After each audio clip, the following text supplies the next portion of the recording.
नमस्कार, आप देख रहे हैं टारगेट विथ हिमांशु। उत्तर प्रदेश के परिषदीय विद्यालयों में शिक्षकों की ऑनलाइन उपस्थिति को लेकर कार्रवाई शुरू कर दी गई है। माननीय हाई कोर्ट के आदेश के अनुपालन में सरकार के द्वारा विचार विमर्श करने हेतु मुख्य सचिव की अध्यक्षता में एक बैठक हाल ही में आयोजित की गई और उसके बाद अब प्राथमिक एवं उच्च प्राथमिक विद्यालयों के अध्यापकों की उपस्थिति किस प्रकार से सुनिश्चित की जाए, इस हेतु एक प्रस्ताव तैयार किया जाएगा और इस हेतु एक समिति का गठन किया गया है, जिसमें अपर मुख्य सचिव अध्यक्ष हैं और अन्य कई सदस्य यहाँ पर हैं। कुल मिलाकर 12 सदस्यीय यह कमेटी है, जिसमें एक अध्यक्ष भी हैं और इनका कार्य मुख्य रूप से यही है कि अध्यापकों की उपस्थिति सुनिश्चित करने हेतु किस प्रकार से प्रस्ताव बनाया जाए। 15 दिन के अंदर ये अपनी रिपोर्ट शासन को उपलब्ध कराएंगे और उस पर उसके बाद आगे फैसला लिया जाएगा। उम्मीद यह है कि शिक्षकों की जो व्यावहारिक समस्याएं हैं उस पर भी विचार हो। उनकी समस्याओं को दूर करने के बाद ऑनलाइन उपस्थिति, चूंकि हाई कोर्ट का आदेश है, ऐसे में अब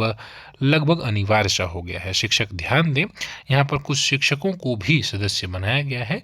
ऐसे में यह उम्मीद की जाएगी कि इन शिक्षकों के माध्यम से शिक्षकों की जो समस्याएं हैं उस पर भी सरकार विचार करे।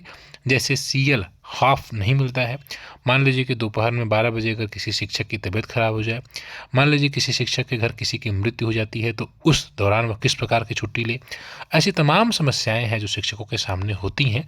तो अभी विभाग को इन सभी समस्याओं पर विचार भी करना होगा और उसके बाद इस पर एक निर्धारित प्रस्ताव जो बनाया जा रहा है उसमें इन सभी समस्याओं को दूर करने का हल एक प्रकार से हो, यह सभी की उम्मीद है। फिलहाल यही अभी की सूचना है जो कि आपको दे दी गई है। बाकी बेसिक से संबंधित महत्वपूर्ण जानकारी के लिए इस चैनल को सब्सक्राइब करें। धन्यवाद।